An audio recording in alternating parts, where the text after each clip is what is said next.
trouves pas qu'il est bizarre en ce moment, Antoine? Genre il est un peu pâle, gris peut-être. Plus que d'habitude? Ouais, et vraiment il se traîne, enfin je sais pas, il a l'air d'être malade. Ouais, je m'inquiète un peu en vrai, hein, pour lui. Non? Salut! Cool! Salut. Qu'est-ce qui t'arrive en ce moment? Pas rien, franchement. Ça va? Ça va, impeccable. Impeccable. J'ai passé la nuit à jouer sur mes GA. J'ai pas dormi de la nuit, mais je suis super bien classé. Ouais, j'ai passé la nuit.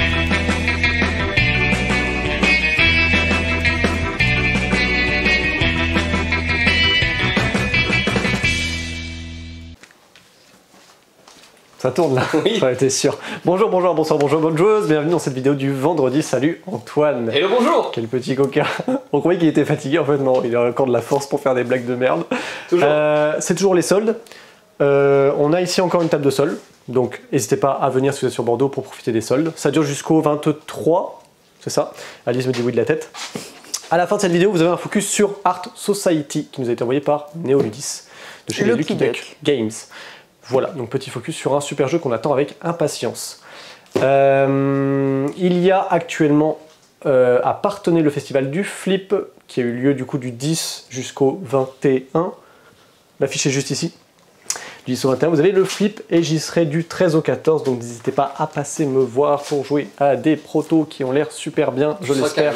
Sous un chapiteau dédié. Ouais, j'ai mon petit chapiteau avec ma petite table et Paradoxe auquel vous pourrez jouer éventuellement ou rejouer si vous avez déjà joué. Et ensuite, on va se croiser aussi un petit peu avec Antoine. Vous pourrez croiser aussi Antoine durant le Flip. Voilà, les infos sont données. Et maintenant, les nouveautés. On commence avec Pray Another Day de Brett G. Gilbert and Matthew Dunstan, illustré par Stéphane Escapa. C'est pour 2 à 5 joueurs à partir de 8 ans pour 15 minutes la partie. C'est très rapide. Vraiment, il n'y a rien de plus simple. Il y a un petit côté citadelle, parce qu'il y a un côté où on va appeler au fur et à mesure différents animaux. Le but, c'est de survivre. Enfin, du moins, le but, c'est de collecter ces petits jetons. L'idée, c'est que dès que vous en avez au moins 5, vous allez gagner la partie. Du moins, la partie prend fin et celui qui en a le plus gagne la partie, évidemment. Okay. Ces jetons, on va les gagner grâce à nos cartes. En fait, on en a 5. Chaque carte correspond à un animal et chaque animal a une valeur. Plus la valeur, entre guillemets, est faible, plus l'animal a de chances de manger les autres. L'ours va pouvoir manger le loup, le lynx, le hibou ou la souris. Alors que le lynx peut manger que le hibou ou la souris ne peut rien manger. Mais la valeur ici a une importance lorsqu'il va y avoir des départages d'égalité. On a chacun les 5 mêmes animaux en main et simultanément les joueurs. Donc on va faire plusieurs manches. Une manche, ça peut au maximum faire 3 chasses. Ça peut être beaucoup moins s'il reste plus beaucoup de survivants. L'idée, c'est vraiment de survivre. Donc l'idée, c'est qu'à chaque tour, on va suivre différentes étapes. La première, c'est tout simplement de jouer un animal face cachée. Tous les joueurs font ça. Ensuite, à la manière d'un citadelle, on va appeler en commençant par le numéro 1. Je vais dire, j'appelle l'ours. Si personne n'a joué d'ours, on passe au deuxième. J'appelle le loup. Si personne n'a des jeux de loup, on passe au troisième. J'appelle le lynx. Là, par exemple, moi, je me révèle. Si aucun autre joueur ne s'est révélé, je suppose que déjà les autres joueurs ne sont plus que le hibou ou la souris. Et moi, comme je suis le lynx, j'ai le seul à révéler le lynx, je vais pouvoir manger soit un hibou, soit une souris. Donc je vais dire, là, moi, je mange le hibou. Si les autres joueurs sont des hiboux, du coup, ils se révèlent. Ils ont été mangés par le lynx, c'est moi. Et du coup, comme j'ai gagné la manche, puisque je suis le dernier survivant, du coup, je vais gagner 2 petits jetons. Parce que j'ai réussi à être le dernier survivant. Ensuite, les cartes, on les récupère.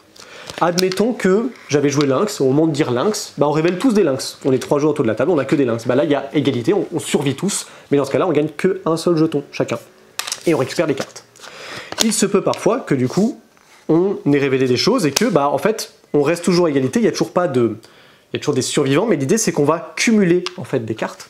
Et au fur et à mesure, si après 3 chasses, on va essayer de départager le vainqueur pour les survies, et en fait on regarde tout simplement la valeur des cartes. Et en fait on additionne, celui qui a la plus grosse valeur l'emporte. C'est là où la souris va avoir un intérêt, c'est que si elle arrive à survivre, admettons que Antoine et moi on ait joué 2 lynx, et que Alice du coup ait joué une souris. Au moment où on révèle les lynx, nous, en fait, notre tour s'annule parce qu'on est tous les deux à avoir joué des lynx, donc du coup, on peut pas manger. On est juste tous les deux à se regarder, le blanc dans les yeux. Et du coup, Alice devient aussi une survivante, puisque du coup, comme nous on s'est regardé, Alice est sauvée. L'idée, c'est que du coup, comme elle a un 5, nous, on va renchaîner une nouvelle chasse, mais avec son 5, si on continue à jouer jusqu'à 3 chasses, elle a plus de chances de remporter l'égalité parce qu'elle aura joué une souris qui a une valeur de 5. C'est tout. C'est extrêmement simple, c'est un matériel très minimaliste. Pour le coup, les cartes sont vraiment de qualité parce qu'on a quelque chose qui est ressemble même plus à du carton qu'à un carton vraiment doublé qu'à une simple carte. Je ne sais pas c'est quel format pour les protéger, mais je pense pas que ce soit nécessaire. C'est très minimaliste, c'est très efficace. Petit jeu de bluff à sortir pour l'été, ça tombe bien. J'ai tout dit sur Play Another Day. Il va nous falloir Alice. On va enchaîner avec Alice, effectivement. Je suis tellement à la ramasse que je fais plus mes entrées. Coucou YouTube, coucou Antoine, bienvenue dans cette partie où je vais vous présenter quelque chose qui n'est pas une nouveauté mais un petit peu quand même, c'est Rebelle Princess. Voilà, j'ai déjà mis ma tête dessus, vous avez déjà eu un focus dessus et j'ai beaucoup aimé ce jeu. Pourquoi on vous en a pas parlé quand c'est sorti en juin ? Eh bien parce qu'il y avait eu un problème, en gros il était déjà en rupture alors qu'il était sorti et donc du coup on nous a divisé nos quantités et on avait reçu que 3 misérables boîtes. Du coup on s'est dit bon, on va peut-être pas en parler dans la vidéo pour 3 petites boîtes, on va attendre qu'ils reviennent en stock conséquent. Donc voilà, maintenant on vous en parle parce que maintenant si vous voulez en acheter, on a de quoi vous les vendre. Rebelle Princess, rapidement parce qu'on vous a fait un focus, c'est un jeu de pli par, il y a une liste, hein, c'est une famille, hein. Daniel Byrne, Gerardo Guerrero, Kevin Pelaez, Tirso Virgos, Alfredo Caceres. Il y a des accents partout, je pense que j'ai très mal prononcé, c'est chez Gigamic, c'est à partir de 8 ans, de 3 à 6 joueurs et 40 minutes de partie. 40 minutes, oui, quand même. C'est un jeu de pli, en gros. On va faire une pyjama party, nous les princesses. Les dessins sont trop stylés. On a envie d'inviter un peu tout le gratin du royaume. Il y a les reines, parce que bon c'est stylé, les petits animaux de la forêt et les fées. Voilà, c'est un peu les seules personnes qu'on veut. Les princes, okay. Non, surtout pas. Les princes, c'est les gros relous. À chaque fois qu'ils sont là, ils veulent vous demander en mariage. Non, vraiment, on les veut pas. Donc, en gros, c'est un jeu de plis où le but, c'est pas de gagner des plis, on s'en fiche. Le but, c'est de ne surtout pas gagner des plis avec des cartes de princes qui vous apportent des petites têtes de mort, là. Voilà, ça c'est pas bien. À la fin des 4 manches, parce qu'on va jouer 4 manches, 4 nuits, alors, on va faire 4 nuits de pyjama party, on est vraiment hardcore comme princesse.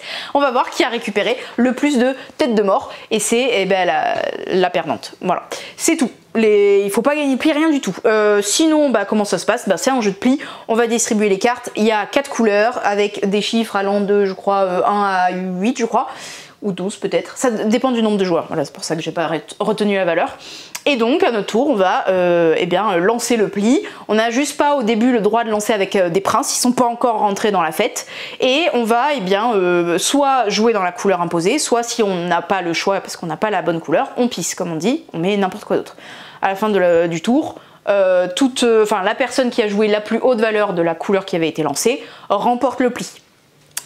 Le twist, comment on fait rentrer un prince dans le bal? Et si à un moment justement vous devez pisser parce que vous n'avez pas la couleur du pli demandé, vous pouvez pisser un prince. Et à partir de là, ça y est, les princes sont venus dans la fête. C'est pas cool. Donc maintenant, on va pouvoir même commencer les plis avec des princes. Donc en gros, c'est un jeu de pli un peu à l'envers, c'est-à-dire que vous n'allez pas aimer avoir des grandes valeurs, parce que ça veut dire que vous avez plus de chances de gagner, et donc que les gens ont plus de chances de vous refourguer leur prince pendant votre pli. Voilà, sachant qu'il y a un petit twist, c'est que le prince crapaud, il compte comme un animal de la forêt, hein, il est dans la famille verte, mais en fait c'est un prince, donc lui il a le droit d'être joué sans même être pissé, quoi. Il est vert, il est recensé comme créature de la forêt, mais à la fin il vous vaudra carrément 5 crânes, parce que il vous a bien eu, voilà, hein, il a fait une petite feinte. 2 derniers twists, vous incarnez chacun une petite princesse de votre choix, il y en a plein des différentes qui ont chacune un pouvoir unique que vous pouvez utiliser une fois à chaque manche.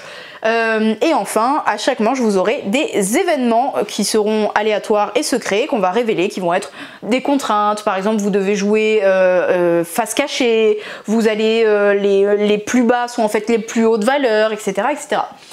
Voilà, vous avez Rebelle Princess que j'aime beaucoup. Je ne suis moi-même pas une grande fan des jeux de pli, mais chez Gigamic j'ai 2 exceptions, c'est Rebelle Princess et Shaman. Voilà, deux jeux de pli très très cool qui ont des twists intéressants.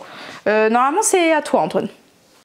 Hello, coucou, bonjour. Le jeu suivant, c'est Oyez Oyez, un jeu subverti, un jeu de Jérémy Partinico, illustré par Marin Dugré et Lucille Leka. C'est un jeu d'annonce, en fait, tout simplement, dans lequel il ne faudra pas se tromper. On va vous expliquer rapidement comment est-ce que ça fonctionne, mais d'abord, on va mettre un petit peu de contexte. Vous voyez qu'ici, il y a marqué Flip, et bien parce que c'est un jeu pour le festival du Flip, Festival ludique international de Parthenay, et ils avaient déjà fait ça chez Subverti avec Dédale pour Alchimie. Trop bien, parce que nous, c'est vraiment 2 festivals qu'on adore. Déjà, ils sont à portée de main de Bordeaux, ce qui est pratique. Et surtout, c'est des festivals gratuits, ouverts à tous, familiaux. C'est vraiment des festivals très très cool. Faut croire que chez Subverti, ils les aiment beaucoup aussi. Et puis, Jérémy Partinico, vous commencez peut-être à connaître son nom, parce qu'il a fait pas mal de jeux récemment, notamment chez Subverti. Il y avait eu Dictopia, on le retrouve également dans Dédale. Bref, un auteur à suivre. Comment est-ce que ça fonctionne, oyez, oyez? Eh bien, il y a une personne qui va avoir la main, qui va se saisir de ce paquet de cartes au dos duquel on voit à la fée Mélusine, qu'il ne faudra pas ramasser. Mais, avant toute chose, la personne en question va retourner une carte et va poser une question aux autres joueurs. Alors, je vous montre rapidement un petit peu, je vous spoil ce qu'on pourra trouver. On va pouvoir trouver 3 types de décors, évidemment. Hop là, je ne les trouve pas de suite. On va pouvoir trouver la forêt, le château et le kiosque de la place du drapeau, que l'on connaît bien si on est déjà allé au flip. Et puis on va trouver 3 couleurs de Whoopi. On a les jaunes, on a les bleus, on a les rouges. Il y a également un personnage, mais ça évidemment, si je le cherche, je ne vais pas le trouver parce que j'ai... Ah si, excellent, hop là, le fou. Bien sûr. Iconique également du festival de Parthenay. Voilà ce qu'on va pouvoir trouver. On va d'abord se focaliser sur ces 3 éléments-là, puisque quand on va tirer une carte, on va poser une question par rapport au Whoopi, par rapport au nombre de décors qu'on a visités. On va dire par exemple combien est-ce qu'on a vu de Whoopi jaunes. La personne après moi, Alex, va dire 1. Effectivement, c'est vrai. Et la personne après toi va pouvoir dire oui, ok. Ou non. Elle va faire oi. Elle tape comme ceci sur la table, elle t'accuse de t'être trompé. Bon, elle va pas faire ça. Non. Pour l'instant, évidemment, c'est trop évident. Donc, ce qui va se passer, c'est que c'est à toi, Alex, de tirer une carte. Hop là. Et tu vas poser une question. Combien avons-nous vu de châteaux? Combien est-ce qu'on a vu de châteaux? La personne après toi, on va dire Alice, on va dire 0 château. Ok, je l'accuse pas de s'être trompé, on va dire qu'on joue à 3, et ainsi de suite. Alors au début c'est facile, on sait qu'on n'a pas visité de château, bon les Whoopi jaunes, il y en a 2, il y a un bleu, etc. À part que au fur et à mesure des tours, ça va se complexifier un petit peu, hop là. Et puis il y a un moment où on va poser une question un peu fatidique, du genre combien est-ce qu'on a vu de Whoopi bleu? Oh là là, alors je sais plus trop. Moi je dis 3, la personne suivante va dire oi.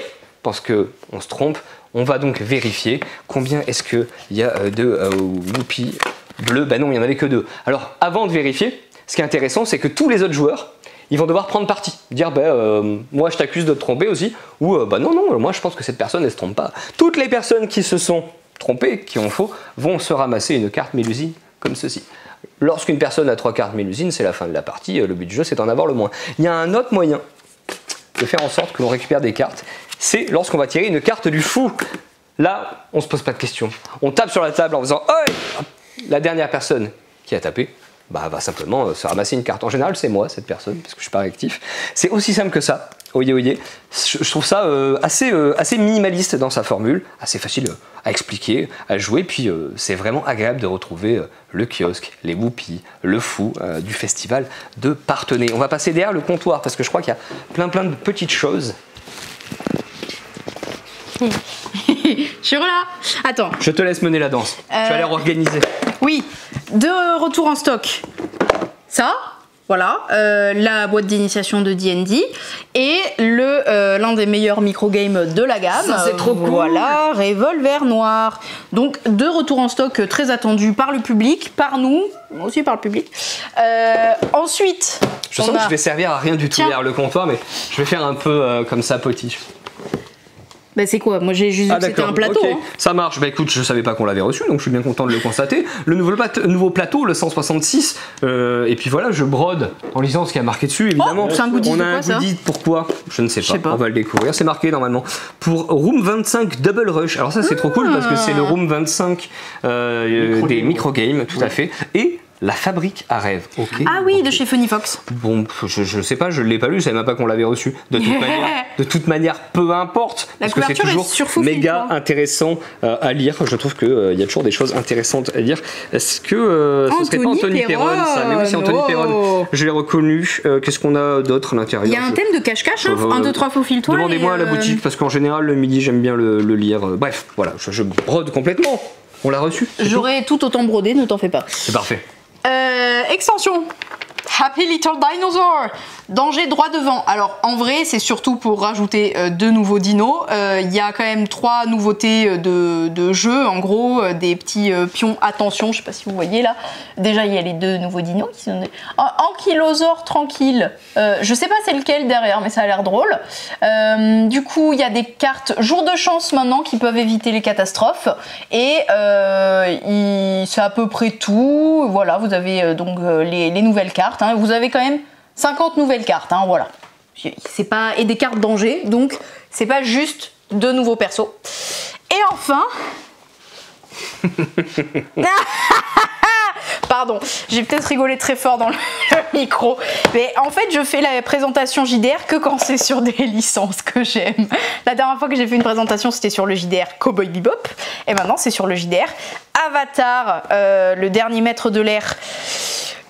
Je vais rester très poli pour toute personne qui n'a regardé que la série live et non pas la série animée. Je vais juste vous dire très poliment, allez regarder la série animée s'il vous plaît. Voilà, vous découvrirez un vrai chef-d'œuvre. Donc nous avons le kit de démarrage où il y a comme d'habitude des personnages pré-tirés, les règles simplifiées, le matos qu'il faut de base, une petite aventure, voilà. Vous avez déjà dans une ère je crois.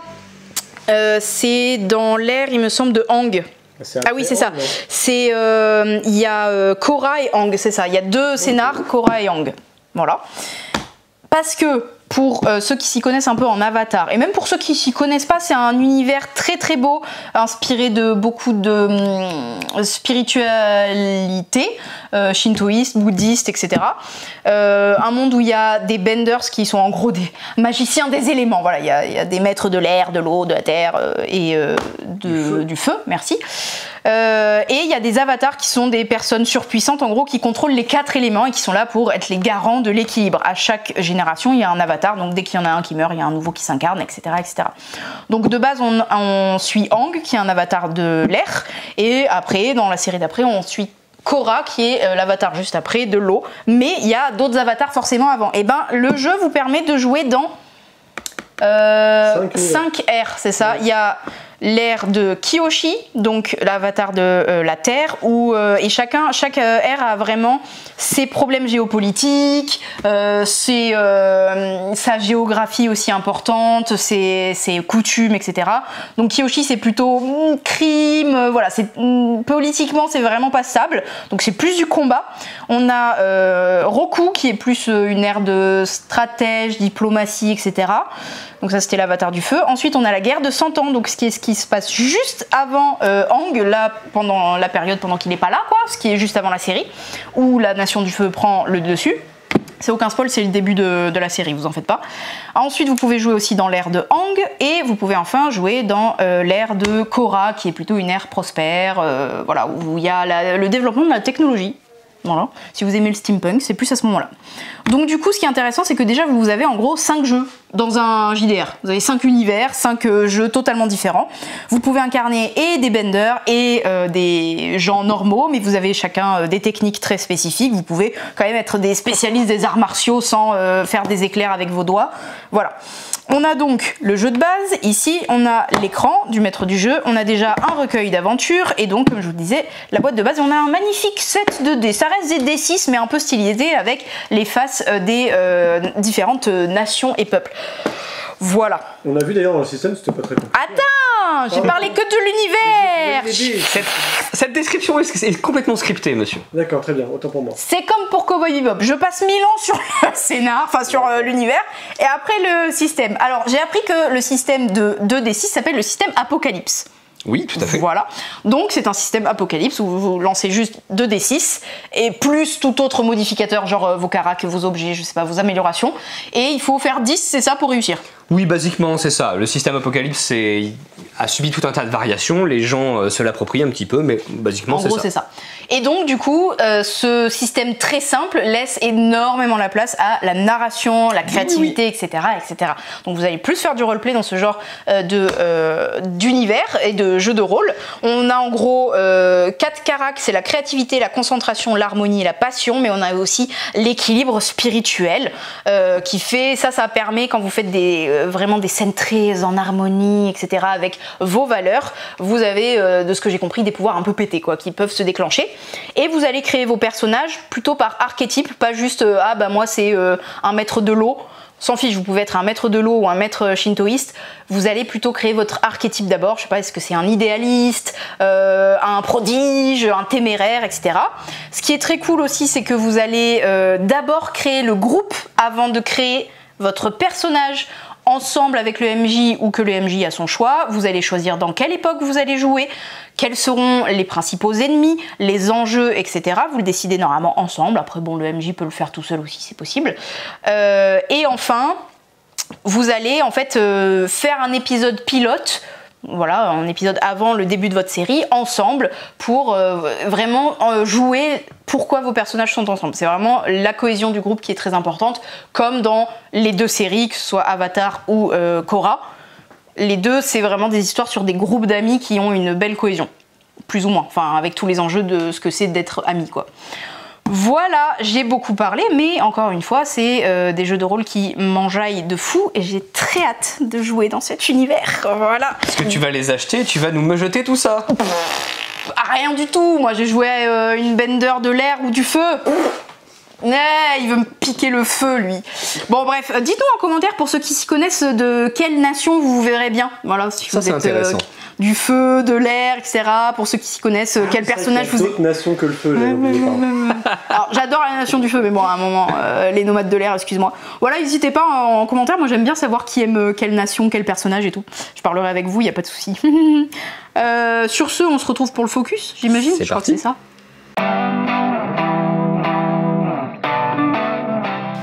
Coucou YouTube! Salut! Bienvenue dans ce focus sur Art Society, un des jeux dont vous avez beaucoup parlé à notre retour de Cannes, sur notre petit débrief, parce que je pense que c'était vraiment un coup de cœur commun. Carrément. Toute la team étant allée à Cannes. Donc on est très content d'avoir une boîte gentiment offerte par Lucky Duck, car c'est l'éditeur de ce jeu, et de Mighty Boards. Donc en gros c'est une localisation par Lucky Duck et distribué par Néoludis. C'est un jeu de... C'est marqué ici mon cher. Mitch Wallace. Voilà. Pour 2 à 4 joueurs. 30 minutes à 60 minutes la partie. Ça fait 1 heure. Oui, c'est 10 à 15 minutes par joueur en fait, à peu près. Et c'est à partir de 10 ans. Ok. Voilà. Qu'est-ce qui se passe dans Art Society? Eh bien, nous jouons des lords, des ladies qui aimons faire des acquisitions d'œuvres d'art à agencer dans notre galerie, et attention aux fautes de goût. Voilà.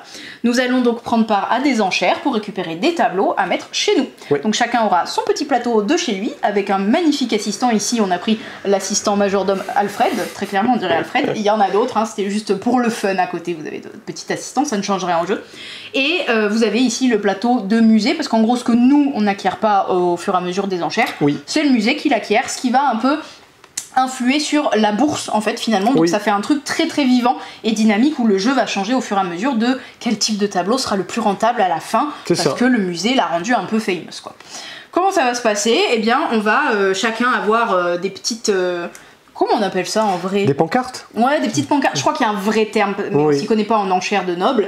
Des petites pancartes avec des valeurs pour enchérir, qui dit mieux, machin, 100 000, voilà. Et on va bien faire des enchères pour récupérer les tableaux. On va avoir un maître-priseur qui va avoir ce magnifique petit marteau et qui va taper dessus, mais je vais pas le faire parce qu'il y a le micro.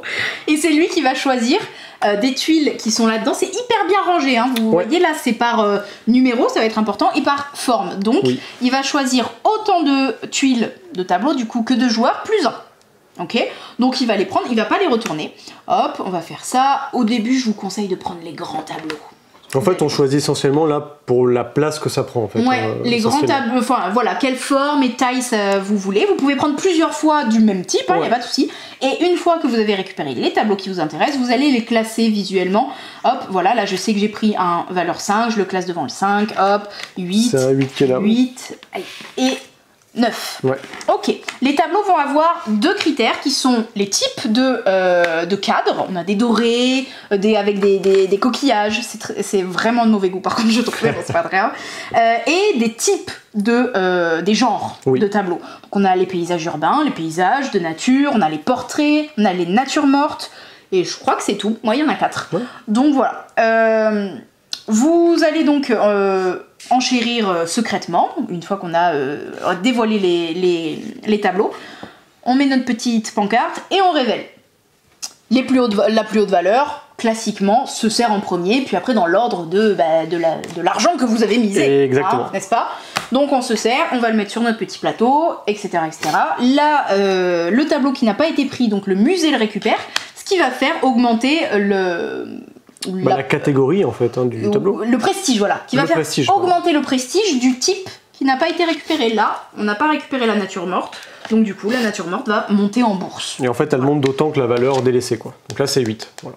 Faut faire gaffe, ça veut dire qu'à la fin, évidemment, celui qui a plus vous avez du type prestigieux en fin de partie, plus vous aurez de points. Forcément. Donc il va falloir aussi vous adapter à ce qui est le plus prestigieux en ce moment, ou alors influencer en essayant de délaisser des tableaux, par exemple jaunes. Si tu as fait plein de jaunes, tu vas essayer de laisser tomber après les jaunes. C'est là que c'est pertinent en fait, ce que les joueurs vont laisser va prendre de la valeur du coup. Donc vous serez enclin à les récupérer vers la fin de la partie, quoi. Ou pendant. Pour essayer. Une fois qu'on a agencé nos tableaux, hop, on va au musée et on a un nouveau commissaire-priseur qui va faire de même, prendre les tuiles, les afficher, on fait l'enchère, etc., etc. S'il y a une égalité, eh bien, on va regarder la dernière valeur à avoir été enchérie, enfin misée. Oui, misée, ouais. Voilà. Et la plus haute valeur qui avait été précédemment misée, du coup, est celle qui agit en premier. C'est ça. Donc par exemple, on a joué tous les deux 7. Bah, on regarde celle d'avant, moi j'ai joué 20, t'as joué 15, bah du coup c'est moi qui ai la priorité, forcément. Sauf que quand vous misez, vous recouvrez les précédentes, parce que comme ça vous aide, vous essayez de vous souvenir un peu des valeurs qui ont été jouées par les autres, mais vous n'avez pas le droit de le voir, et nous-mêmes on n'a pas le droit de revoir ce qu'on a joué. Ok, voilà. La partie prend fin... Dès que quelqu'un soit a rempli entièrement sa galerie, comme moi j'adore le faire, c'est pas le plus rentable, je vous le dis tout de suite, mais c'est très beau. Soit quelqu'un s'est raté 2 fois parce que il a eu des tableaux qu'il n'arrivait pas à rentrer parce qu'ils n'avaient pas la bonne taille ni la bonne forme, soit qu'on a vidé entièrement nos petits cartons. Okay. Exactement. Maintenant, qu'est-ce qui va se passer? C'est qu'on va agencer sur le plateau que mon cher assistant Alexandra va filmer.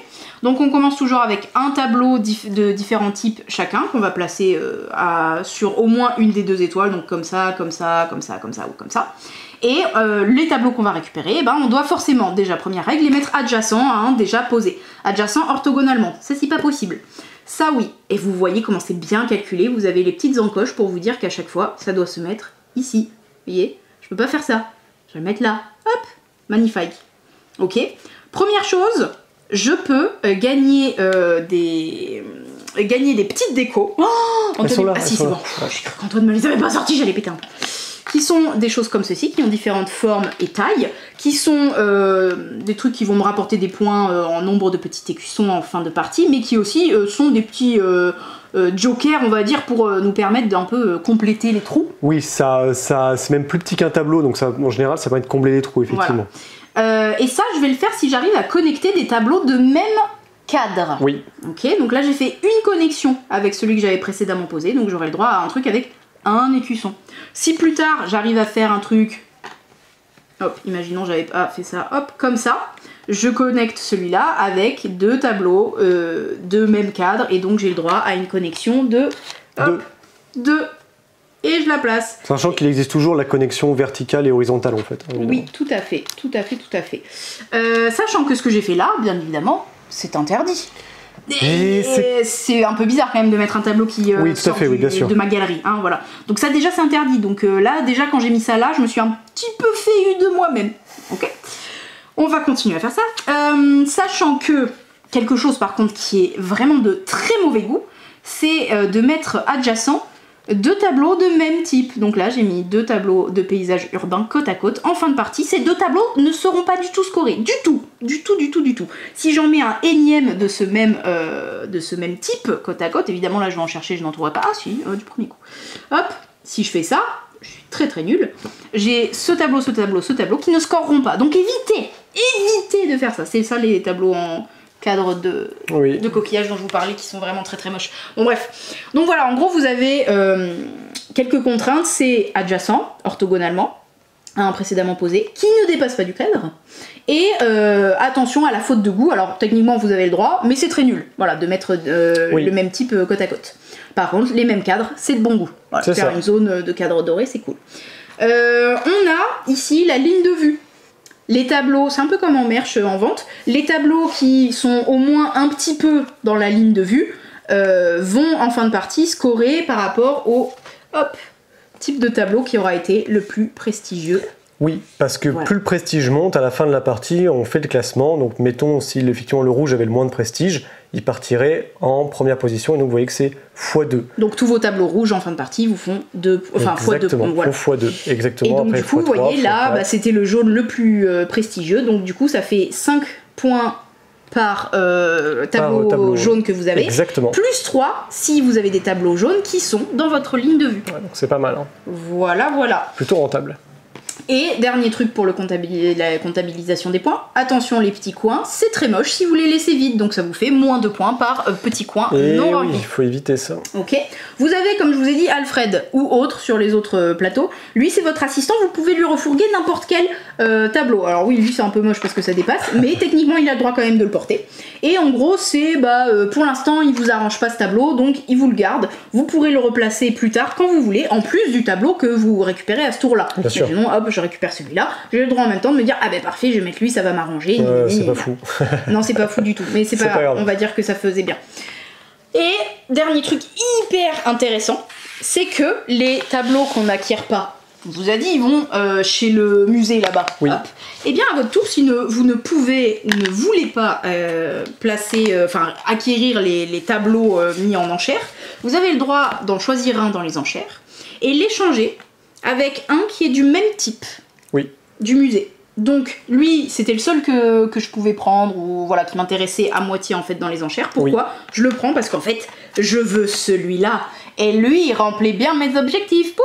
Alors pas du tout là parce que voilà, j'ai mal fait mon exemple, mais c'est hyper cool. Je peux échanger avec le musée. J'ai des contacts très haut placés, hein, voilà, de ma galerie personnelle. Je peux carrément échanger mes tableaux avec le musée officiel. Mais bon, voilà. En vrai, vous avez tout le jeu quasi.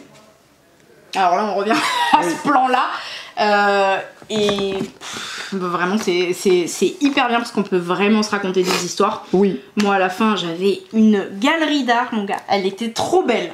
Elle était pleine, bien remplie de tout. Et il n'y avait aucune faute de mauvais goût. Donc, aucun type qui se collait de même type. Et pourtant, je n'ai pas gagné. Voilà, je vous le dis, c'est pas rentable parce que si vous avez tout rempli, vous avez un bonus de 5 points. Mais par contre, j'avais pas le type super prestigieux dans ma ligne de vision, là, de ma ligne de vue. Alors que oui.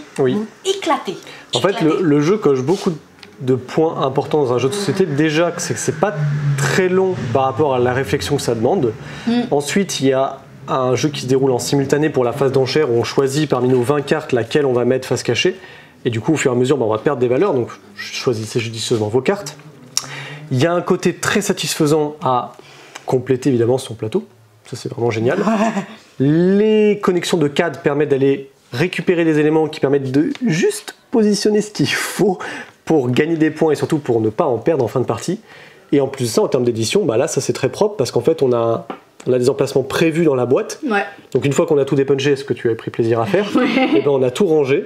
Et en fait, c'est la boîte qui fait à la fois le rangement et la présentation des tableaux. Et puis c'est stylé, hein, ces pseudo-velours là, vraiment l'édition. Et là, je sais pas si ça se voit, mais c'est vraiment creusé. Ouais, là c'est creusé. C'est génial. C'est très chouette. Non, mais ce sens du détail, c'est une tuerie, hein. Moi j'adore. Hein. Très bien fait aussi parce que typiquement, on a un plateau qui est de qualité. Il y a un peu de relief ici, donc c'est très chouette. Oui, les marqueurs pour bien encastrer vos tableaux. Tous les éléments importants sont en jaune sur du bleu, donc ça se voit très bien.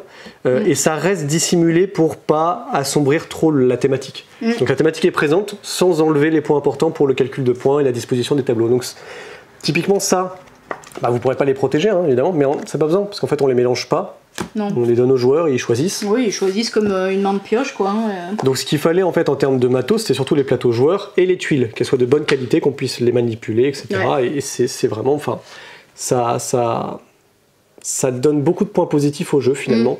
Ça va beaucoup plaire à des joueurs qui ont déjà par exemple Cascadia, Azul, King Domino, les jeux où on optimise, mais où ça reste quand même... Il y a presque de l'ambiance aussi là, parce qu'il y a de l'enchère, il y a du bluff. Antoine n'arrête pas de dire « Ah non, c'est tout pourri là ce qu'il y a, ça m'intéresse pas », du coup on se dit « Bon, il va mettre un Il faut vraiment faire attention à ça, parce qu'en fait tout ce que vous allez délaisser va prendre de la valeur, donc faites très attention à ça, et au milieu de partie, il commence à y avoir un intérêt à dire « Ah mais je vais pas prendre ça, parce que du coup ça va... » augmenter la valeur des tableaux que j'ai déjà mis, et donc les joueurs vont peut-être des fois s'empresser de prendre un truc. Ça les avantage pas vraiment, mais au moins ça évite qu'il y ait une plus-value qui se fasse chez les adversaires. Et Antoine il m'a engueulé, il m'a dit mais pourquoi ça fait encore augmenter le prestige des jaunes, Alex il en a plein et tout. Mais bon en même temps, moi il faut des trucs qui rentrent aussi dans mon dans mon pattern. Très bien fait aussi dans le sens où tous les tableaux sont... C'est des refs différents, il y a que des refs. Et c'est des refs. Vous avez vraiment le cri de Munch, mais c'est pas le cri de Munch, c'est une meuf qui est comme ça. Mais voilà, il y a vraiment tout. Sur l'exemple, normalement, vous avez reconnu la jeune fille à la perle, mais là qui est habillée tout en rouge. Voilà, donc ça c'est cool quand même, les petites références art. Donc voilà, vraiment que du truc satisfaisant. On l'attend de pied ferme, hein, vraiment. Bien évidemment, le truc très bien, la petite carte de récap, de tour et de calcul des scores. Comme ça, vous perdez pas de vue comment vous pouvez gagner des points et en perdre aussi. Donc voilà, vraiment, il sort normalement... alors, fin août, début septembre. Normalement, je crois que c'est en août, au pire septembre, mais en tous les cas, c'est sûr qu'à Noël, nous, ce sera un de nos coups de cœur qu'on poussera de ouf parce qu'il est trop bien, je l'adore. Merci encore à Lucky Duck de nous l'avoir envoyé. On a adoré y rejouer dès qu'on l'a reçu et on a envie d'enchaîner les parties comme d'habitude. Oui. Donc voilà, et c'est la fin de ce focus. On vous dit à bientôt chez GD Carl Bordeaux.